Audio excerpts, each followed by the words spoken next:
ইদানিং আমরা সবাই খেয়াল করছি, আমরা যদি ব্যাংক অথবা কোনো ধরেন মোবাইল ফোন সার্ভিস সেন্টারে যদি আমরা প্রয়োজনের জন্য একটা ইমার্জেন্সি কল করি এবং কাস্টমার কেয়ারে কল করলে দেখা যায় একটা লম্বা সময় আমাদের ওয়েট করতে হয় এবং এদের জন্য একটা চার্জও কাটা হয়, যে আমাদের চার্জ পে করতে হয়।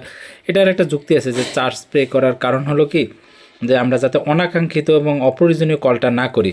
কিন্তু সবচেয়ে আশ্চর্যের বিষয় হলো যে এআই এতটা ডেভেলপ করছে যে আগামী 3 বছর পরে আমরা কাস্টমার কেয়ারে ফোন দিলে আমাদের লম্বা সময় ধরে অপেক্ষা করা লাগবে না এবং এআই আমাদেরকে সাথে সাথে ফোনটা রিসিভ করে এবং জবাব দিয়ে দিবে। এবং এই জবাবটা আমি মনে করি যে আমাদের কাস্টমার কেয়ার প্রতিনিধির যতটা নলেজ আছে তার চেয়ে অনেক হাই এবং ডেভেলপ নলেজ থাকবে। এবং বেশি দূরে না, আগামী 1 বছর পরে হয়তো বাংলাদেশের কাস্টমার কেয়ারগুলোতে কোনো মানুষের দরকার হবে না এবং আমাদের বিশাল একটা জব ফিল্ড সংকুচিত হয়ে যাচ্ছে এই এআইয়ের কারণে।